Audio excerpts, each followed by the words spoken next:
नमस्कार दोस्तों, जय भीम, नमो बुद्धाय, जय ओबीसी, जय संविधान। आज हम सब लोग ओबीसी महासभा के नेतृत्व में देश में चल रहे SC ST ओबीसी समाज पर अन्याय अत्याचार के खिलाफ और वर्तमान में आज हमने जो प्रेस कॉन्फ्रेंस के लिए हमने आमंत्रित किया था, वो हमारा मेन मुद्दा जो है वो है बहन प्रियंका पासवान के खिलाफ कुछ सामंतवादी लोगों ने FIR के लिए मांग की थी और उसको लेकर के आज हम प्रेस कॉन्फ्रेंस कर रहे हैं। देश में जो बहुजन समाज के लोग हैं उनके ऊपर जो क्राइम किया जा रहा है उसको लेकर हम आज प्रेस कॉन्फ्रेंस में बैठे हुए हैं। आप सभी लोगों को धन्यवाद। सभी साथियों को मैं शुरुआत में अपनी बहन जी से कहूँगा कि पूरी जो बात है वो मीडिया के सामने रखेंगे हम लोग। बहन प्रियंका पासवान जी। जय भीम, जय भारत, जय संविधान। साथियों, अभी हाल में ही स्वरूपानंद सरस्वती जी की डेथ हुई है। तो स्वरूपानंद सरस्वती जी ने बहुत सारी बहुजनों के खिलाफ में बहुत सारी चीज़ें उन्होंने बोली कि आरक्षण बंद कर देना चाहिए और मंदिर में दलितों का प्रवेश नहीं होना चाहिए और महिलाएं शंकराचार्य नहीं बन सकती। तमाम चीज़ें महिलाओं के लिए और SC ST OBC के लिए चीज़ बोला और SC ST OBC का आरक्षण उनको कभी भी उनको रास नहीं था। तो हालांकि ये मुझे पहले से पता था कि ये उनके खिलाफ हैं, SC ST OBC महिलाओं के खिलाफ ये रहे हैं। तो मेरे पास लेकिन इसका कोई सबूत नहीं था। जब मेरे पास पेपर कटिंग से सारी चीज़ें आई, जब पेपर कटिंग से मेरे सारी चीज़ें आई तो मैंने प्रूफ के रूप में वहाँ डाला और मैंने यही सिर्फ कहा कि आखिर SC ST OBC को और महिलाओं को इनको मर जाने से इनके नहीं रहने से या चले जाने से कोई ना लाभ है ना नुकसान है, ना लाभ है ना नुकसान है।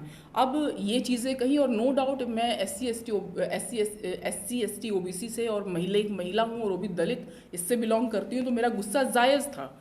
तो जो चीज़ें थी मैंने यही कहा कि ठीक है, कोई फ़ायदा नहीं था इनका रहने और नहीं रहने से। अब तब इतना ही मैंने पोस्ट किया। उसके बाद में पूरा ही उनके जो जहाँ से वो थे शिवनी से, वहाँ से पूरे लोग गालियां देने लगे, धमकी देने लगे और कई लोगों ने जान से मारने की धमकी दी, जिसमें 4 लोगों ने बहुत ही जो विश्व हिंदू परिषद, बजरंग दल, इसमें BJP के लोग शामिल हैं। तो इन लोगों ने मुझे बहुत ही बुरी तरीके से वहाँ पे धमकाया और बोला कि गोली मारने की मुझे धमकी भी दी और इवन चाहे जहाँ मिले चाहे जैसे मिले इसको मार दो, इस तरह की धमकी दी।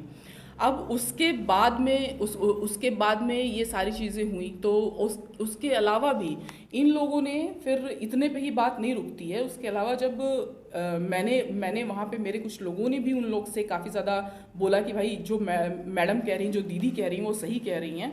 और फिर वहाँ पे वो लोग पास के थाने में भी जा करके मेरे लिए FIR के लिए बोलने लगे कि इनके खिलाफ FIR होनी चाहिए, कंप्लेन होनी चाहिए। तो वहाँ पे ये लोग गए और ये देखिए,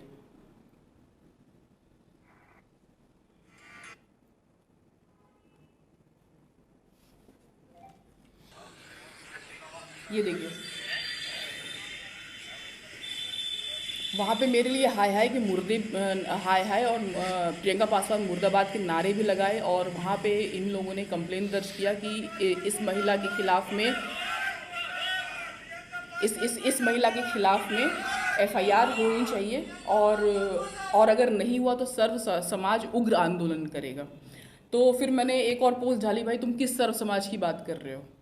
SC ST OBC माइनॉरिटी तो सब एक हैं। तुम किन लोगों को अपने 5-10% के लोगों को लेकर के अपना मेरे खिलाफ उग्र आंदोलन करोगे? अगर हमारे लोग साथ नहीं देंगे तो तुम्हारे लिए 20-30 के लोग भीड़ भी नहीं इकट्ठी कर पाओगे। इस पे ये लोग और ज़्यादा बौखला गए। अब यहाँ जब ये सारी चीज़ें हुई, देन आफ्टरवर्ड्स मैंने अब देखिए, जैसे इन लोगों ने मुझे धमकी दिया, सारी चीज़ें की। अब इन लोग को मैंने सिर्फ ये एक पोस्ट किया था FB पे, नॉर्मल सा पोस्ट था और ये लोग बोले इनकी भावनाएं आहत हो रही हैं।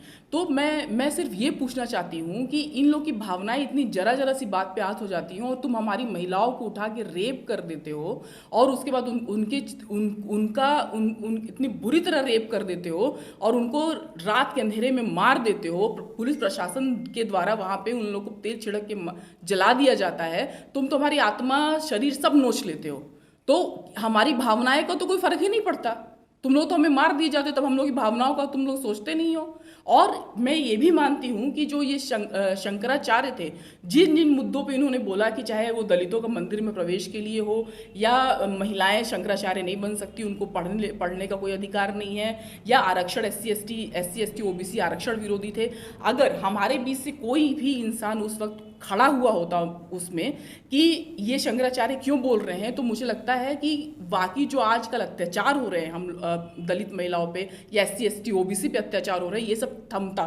क्योंकि एक वो धर्मगुरु थे, उन्होंने जो बोला उसको लोगों ने फॉलो किया। जो पहले से उनकी मानसिकता थी, उस मानसिकता को उन्होंने और फर्म किया और मजबूत किया।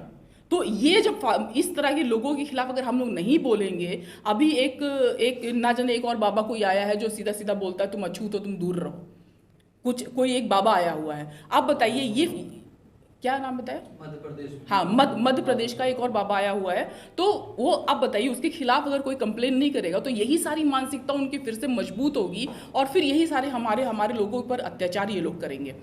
अब इन लोगों ने मुझे क्या कहा, मुझे कहा कि इस महिला को गोली मार देनी चाहिए, जहाँ मिले कपड़े उतार कर इसको मारो और इसको चाहे जहाँ पे हो इसको घर में घुस के मारो। मेरे घर के आसपास में गुंडे भेजे जा रहे हैं और मेरी फैमिली बिल्कुल बुरी तरह डरी हुई है कि कल को कुछ हो जाता है तो मेरा छोटा सा बच्चा है।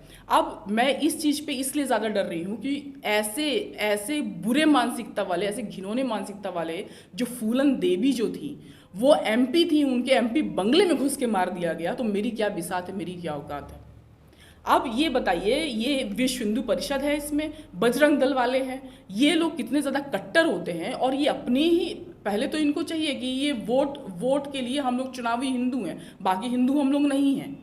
तो यही सारी चीज़ें हैं कि हम अपने लोगों को एक होना पड़ेगा। और सबसे जो अंतिम बात मैं कहने जा रही हूँ कि अगर मुझे कुछ हो जाता है तो इस चीज़ को आप लोग को यही यहाँ बुलाने के लिए बुलाया है कि यदि मुझे कुछ हो जाता है, मेरी हत्या हो जाती है, किसी भी तरह मुझे मार दिया जाता है, तो कम से कम लोगों में ये बात तो जाए कि किस चीज़ के लिए हुआ था और अपनी बात ज़रूर रखें। क्योंकि चुप रह के भी आप मर रहे हैं, तो कम से कम अपने अधिकारों के लिए, अपने हक के लिए आवाज़ उठाएं। जो गलत हो रहा है उसके लिए हक उठाएं।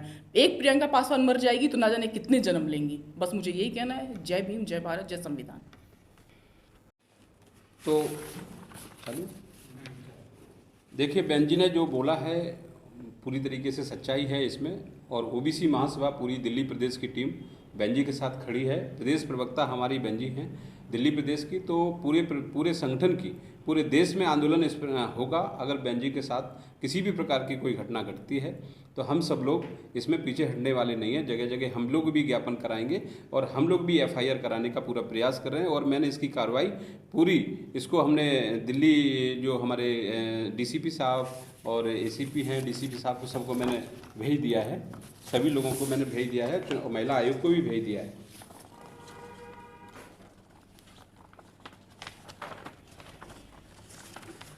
ये प्रतियां हमने जो सभी जगह भेजी हैं वो मुख्यमंत्री साहब को भी भेजी है दिल्ली सरकार, और जो पुलिस आयुक्त हैं उनको भी भेजा हुआ है, DCP महोदय जी को सरता बिहार में उनको भी भेजा हुआ है, और राज्य मानव अधिकार आयोग को भी भेजा हुआ है, राज्य महिला आयोग नई दिल्ली के लिए भेजा हुआ है। श्रीमान चेयरमैन महोदय अनुसूचित जनजाति के जो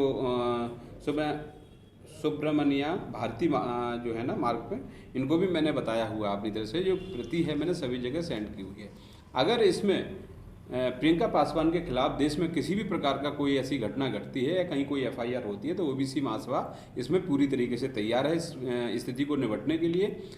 ये लोग सामंतवादी लोग कितने भी आगे बढ़ें, लेकिन हमारी बहन बेटियों के आगे बढ़ते हुए नहीं देख सकते।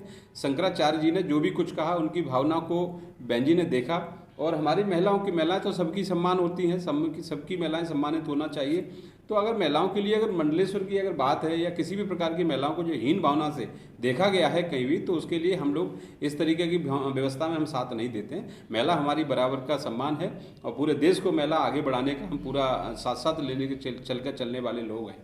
ओबीसी महासभा का यही है, हमारी मांग भी है कि दिल्ली प्रदेश में या पूरे देश में 50% महिला को हिस्सेदारी मिलनी चाहिए, ये हमारी मांग है। और यही जो मैं आज मैंने प्रेस कॉन्फ्रेंस के माध्यम से लोगों को यही बताने चाह रहा हूँ कि बहन प्रियंका पासवान के साथ किसी भी प्रकार का कोई घटना घटती है उसकी पूरी जिम्मेदारी इन आरएसएस, बजरंग दल और जो हिंदू करड़ी सेना, जितने भी जो हिंदू संगठन हैं उनकी जिम्मेदारी होगी। और बहन की पूरी सुरक्षा के लिए हमने दिल्ली प्रशासन के लिए भी बोला है। पूरी प्रशासन की भी मैं जिम्मेदारी के साथ कहना चाहूँगा कि बहन जी की सुरक्षा को देखा जाए और किसी भी प्रकार की कोई घटना न घटे, इसलिए हम ओबीसी महासभा पूरी तैयार भी है।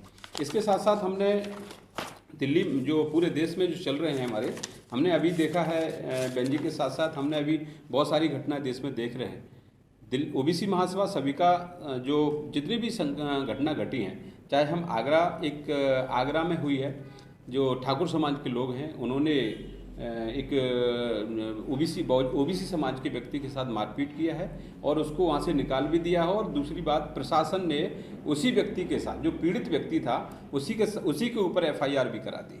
तो कहने का मतलब यह है कि इस तरीके से जो एक छतरपुर में अभी जो घटना घटी है, 3 लोगों के ऊपर 376D फर्जी एफआईआर कराई है, तो उसके भी हम विरोधी हैं। उसको कैंसिल करना चाहिए, मध्य प्रदेश सरकार को कैंसिल करना चाहिए। इस पर सोचना चाहिए कि जो लोग अपने हक और अधिकार के लिए लड़ रहे हैं तो उनको इस तरीके से फर्जी केसों में फंसाना किसी भी तरीके से अच्छा नहीं होगा। इसके लिए 3 तारीख को ओबीसी महासभा ने छतरपुर में एक कार्यक्रम रखा है।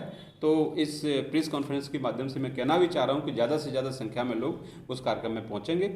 और उसके बाद हमने अभी 4 अक्टूबर को हमने एक प्रोग्राम हमारा था बंडा सागर में, वहाँ पे भी बहुजन समाज की बेटी के साथ जो अपराध किया था उसके खिलाफ कोई कार्रवाई नहीं हुई ठीक ठाक से। जब ओबीसी समाज के लोगों ने ओबीसी महासभा के नेतृत्व में जाकर के आंदोलन किया, तब जाकर के उस बहन को न्याय, एक एफआईआर हुई है, न्याय पूरा नहीं मिला। हमारी जो प्रक्रिया है, हमारे देश में जो दोहरा कानून चल रहा है, ओबीसी, एससी, एसटी के किसी भी व्यक्ति के साथ कोई भी कहीं भी कुछ होता तो इनके मकान तुरंत गिरा दिए जाते हैं झूठा केस लगा करके। और जो लोग ओबीसी, एससी, एसटी की बहनों के साथ इतना जघन्य अपराध करते हैं, उनके खिलाफ ये सरकार एक भी कदम काम नहीं करती है। न उनके घर गिराए जाते हैं, न जल्दी से उनके ऊपर एफआईआर की जाती है, न उनके मकान को तोड़ा जाता है, न उनको जेल भेजा जाता है। तो यही हमारे देश की जो दोहरी नीति है, उसके खिलाफ ओबीसी महासभा लगातार काम कर रही है। इससे पहले हमने देखा जालौर की घटना हुई, जालौर की घटना में भी लगातार हम लोगों ने आंदोलन किया, तब जाकर के उसको अभी बच्चे की जो एफआईआर हुई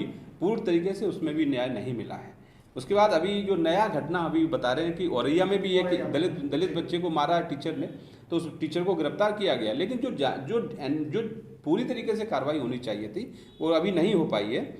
उत्तराखंड में भी अभी एक लड़की है, उसको भी जो बीजेपी के लोग हैं उन्होंने उस लड़की को बुरी तरीके से मारा है। महिला है हमारे देश की, तो उसके साथ भी न्याय होना चाहिए, हम सब लोग उसके लिए। जतारा में भी एक कुशवाहा समाज की, ओबीसी समाज की बेटी थी, उसको भी मथुरा में ला करके उनके साथ 5 दिन लगातार बलात्कार किया और उनको घर पर छोड़ा। तो उनके मैं इस तरीके की पूरे देश में जो आवाज़ उठानी चाहिए उसको हम लोग देखें। अभी कुछ समय के पहले हाथरस का कांड हुआ, पूरे देश में एक तरह के ओबीसी समाज में ऐसा उफान आया, तब जाकर के उन लोगों ने उनके खिलाफ। देखिए सबसे बड़ी विडंबना क्या है कि उनको हमारी मीडिया भी नहीं जाने दे रहे घर पे, प्रशासन उनके माँ बाप को धमका रहा है, कंप्रोमाइज करने के लिए धमका रहा है। तो ये व्यवस्था कैसी है? ऐसी व्यवस्थाओं को हम बिल्कुल स्वीकार नहीं करेंगे। देश में अगर इसी व्यवस्था को अगर हम लोग बनाना चाहते तो मुझे लगता है ये व्यवस्था हमारे लिए कहीं सूटेबल नहीं है। लखीमपुर खीरी की घटना देख लो, गुजरात में बिल्किस बानो की घटना देख लो, दिल्ली में संगम विहार में भी 2 घटनाएं हो रही। एक हमारे पिछले साल एक बेटी थी हमारी, मुस्लिम समाज की थी, उसको टुकड़े टुकड़े करके काट दिया। आज तक न दिल्ली सरकार ने कुछ फिक्र लिया उसका, न केंद्र सरकार ने किसी 10 लाख की बताते हैं घोषणा भी की थी, उसको भी नहीं दिया है उन लोगों ने। तो ये कहीं ना कहीं एक दोहरी मापदंड की जो सरकारें हैं, आज हम प्रेस कॉन्फ्रेंस के माध्यम से उनको कहना चाहते हैं कि अगर ऐसी नीति अगर आप लोग लाएंगे तो मुझे उम्मीद है कि जनता आपके खिलाफ खड़ी हो जाएगी और सभी को समान नज़रिए से देखना चाहिए। आज हम एक बात और भी कहना चाहते हैं दिल्ली सरकार के लिए कि जो झूठा प्रोपेगेंडा तैयार किया है, झूठ प्रचार किया जाता है। अगर हमारी दिल्ली सरकार के मुख्यमंत्री महोदय अगर बाहर जाकर के इस बात को दिल्ली की बात को बताते हैं कि दिल्ली में स्कूल मैं एक स्कूल करके बता सकता हूँ, आपने 1 या 2 स्कूलों की तस्वीर बदल सकते हैं, हो सकता है बदल ली हो, लेकिन अभी बहुत सारे जो हमारे दिल्ली से जैसे लोकल एरिया है, जैसे संगम विहार है, ऐसे स्कूलों की आप व्यवस्था देखिए। डेली बहन बेटियों के साथ अन्याय अपराध होता है, जेब कतरे आकर के बहन बेटियों के मान सम्मान को छेड़खानी करते हैं। कहाँ कौन सुनने वाला है? कोई नहीं सुनता है। इन पर पूरी तरीके से गौर किया जाए, कैमरे लगाए जाएं, पुलिस प्रशासन सख्त से सख्त वहाँ पे प्रशासन की ड्यूटी लगाई जाए। मैं तो ये कहूँगा कि पुलिस को भी वहाँ पे जब बच्चियों की छुट्टी होती है तो वहाँ पर पुलिस को रहना चाहिए, जो बच्चियों को पुलिस की कस्टडी में, मैं तो बीट रोड पे भी पुलिस का जो कस्टडी में बच्चियों को घर पहुंचना चाहिए। इस हालात में आप देखेंगे संगम विहार में बहुत सारी एरिया ऐसी है जहां बेटियां बिल्कुल सुरक्षित नहीं महसूस करेंगी। एक इसके बाद दिल्ली में हमने हमें एक चीज़ और मिली है। दिल्ली में एक शिक्षा का तो है ही है, शिक्षा का तो पूरा जो हमारा चाहे केंद्र सरकार हो, शिक्षा नीति को पूरी तरीके से ख़त्म कर दिया है। शिक्षा नीति इतनी महंगी कर दी है, चुनाव और शिक्षा दो चीज़ें हमारे देश में काफ़ी महंगी इसीलिए की गई हैं कि जो दबे कुचले वंचित समाज के लोग हैं ये शिक्षा को न ले पाएँ। महंगी शिक्षा करने का मतलब यही है कि जो मीडियम क्लास के बच्चे हैं वो शिक्षा नहीं ले पाएंगे, शिक्षित नहीं ले पाएंगे तो अपने हक और अधिकार को नहीं मांगेंगे। यही इनका मूल जो इनका प्रोग्राम है सरकारों का। अभी एक मेरे पास और मैंने देखा है कि दिल्ली सरकार का जो रूल है, अभी जो बिजली है, बिजली में अगर हमारे लोग जाते हैं मीटर अप्लाई करते हैं तो उनके मीटर भी जल्दी से नहीं लगता। ये भी कंप्लेंट है, दिल्ली सरकार को सोचना चाहिए कि जो इनके ऑफिसर हैं कभी किसी का बहाना लगाते हैं, कभी किसी का बहाना लगाते हैं। तो ये दिल्ली में जो लेबर क्लास की जनता है, ये 50 गज का, 20 गज का, 25 गज का मकान तैयार करती है। बिजली का बिल 50-50 हज़ार करके वो लोग पैसे घूस दे करके अगर बिजली का मीटर लगेगा तो मैं कहता हूँ दिल्ली सरकार को शर्म करना चाहिए कि ऐसे लोगों पर लगाम लगानी चाहिए, भ्रष्टाचारियों पर। दिल्ली सरकार प्रॉपर केजरीवाल सरकार तो भ्रष्टाचारियों के खिलाफ ही आंदोलन करके सरकार में आई है, फिर भी भ्रष्टाचार और लगातार बढ़ रहा है। तो मैं कहता हूं कि इस भ्रष्टाचार सरकारों को मैं बिल्कुल पूरी तरीके से असंतुष्ट हूं, पूरी जनता असंतुष्ट है। और इसी प्रेस कॉन्फ्रेंस के माध्यम से मैं पूरे देश में, अभी हमारे मध्य प्रदेश में ओबीसी समाज की जो जनसंख्या है, ओबीसी जातिगत जनगणना हमारे देश में होनी चाहिए। जातिगत जनगणना हमारे देश में नहीं हो रही है, ये हमारा मेन मुद्दा है। मुद्दे की बात करें, हमारा वो पेपर है, इसमें हमने जो ओबीसी महासभा के नेतृत्व में बोला है कि ओबीसी की जातिगत जनगणना कराई जाए, ओबीसी को जनसंख्या के आधार पर हिस्सेदारी दी जाए, ओबीसी की दिल्ली नगर निगम चुनाव में सीटें रिजर्व की जाएं। जो अभी वर्तमान में नगर निगम चुनाव है उसमें ओबीसी की कहीं कोई सीट नहीं है, जबकि हर स्टेट में ओबीसी की सीट रिजर्व है, दिल्ली में ओबीसी की सीट रिजर्व नहीं है। इसके बाद हमने कहा है ओबीसी का सर्टिफिकेट बनाने की प्रक्रिया में बदलाव लाया जाए, जिससे ओबीसी समाज के बच्चों को सभी प्रकार का लाभ मिल सके। सरकारी संस्थानों में ओबीसी के प्रिंसिपल प्रोफेसर कितने % हैं उनको हमें डाटा प्रोवाइड किया जाए, जिससे कि लोगों को पता चले कि ओबीसी की स्थिति क्या है। मेडिकल कॉलेजों में भी ओबीसी की हिस्सेदारी सुनिश्चित की जाए। न्यायालयों में कितने जज हैं उन जजों की पूरी हमें डाटा दिया जाए कि जज हमारे ओबीसी के 1947 से लेकर आज तक ओबीसी के कितने जज सुप्रीम कोर्ट में पहुंचे हैं, उनके हमें डाटा दिया जाए। हाई कोर्ट में कितने जज हैं। ओबीसी आयोग का सालाना बजट का, देखो ये मुद्दा बड़ा मोस्ट है ओबीसी का, क्योंकि कोई भी चीज़ का विकास बिना पैसे से नहीं होता है। आयोग का बजट क्या है, उस बजट का उपयोग कहाँ हो रहा है, सरकार को इसको देखना चाहिए कि उस बजट को पूरी तरीके से सरकार जनता के बीच में पहुंच रहा है या नहीं पहुंच रहा है। उसका आयोग का अध्यक्ष भी है, अध्यक्ष को जिम्मेदारी देना चाहिए कि ये सर्वे करके आइए कि ये ओबीसी के लोगों के लिए बना है, ये आयोग का पैसा ओबीसी के जो गरीब बच्चे हैं उनको लाभ मिल रहा है या नहीं मिल रहा है। पहली बात उसका बजट का भी पता चलना चाहिए, ओबीसी आयोग का बजट, ठीक है। प्रत्येक सरकारी विभाग में ओबीसी की जनसंख्या सुनिश्चित की जाए। और एक मांग मेरी ओबीसी की है, SC ST 85% समाज में जन्मे, SC ST OBC 85% समाज में जन्मे सभी महापुरुषों के यादगार स्थल दिल्ली में बनाए जाएं। ये ओबीसी महासभा की मांग है। और ओबीसी को भी SC ST की तर्ज पर सरकारी सुविधाएं और सुरक्षा प्रदान की जाए। ओबीसी समाज का भी कहीं भी कोई भी बेटी के साथ अगर अन्याय अत्याचार होता है, मैं तो कहता हूं कि ओबीसी को भी पूर्ण सुरक्षा दी जाए। अभी मध्य प्रदेश में देखिए या किसी भी देश में देखिए, बहन और बेटियां 11-11, 15-15 साल की बेटियों के साथ जो अन्याय हो रहा है उनको पूर्ण तरीके से न्याय नहीं मिल पा रहा है, समाज के लोग लगे हुए हैं। दूसरा हमारा है ओबीसी का क्रीमी लेयर सिस्टम खत्म किया जाए।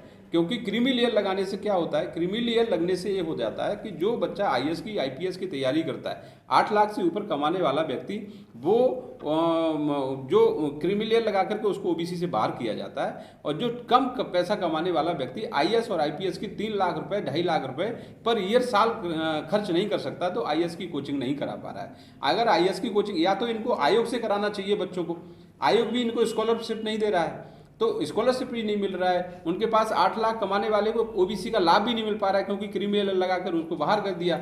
जो कम इनकम वाले लोग हैं उनको क्रीमी लेयर का लाभ मिलेगा, लेकिन उसके बच्चों को, उनके पास इतना पैसा नहीं है कि जिससे कि वो आईएएस की, आईपीएस की, पीसीएस की ये सारी कोचिंग करा सकें। तो ये तो मेरा कहने का मतलब जो है, क्रीमी लेयर को भी खत्म किया जाए।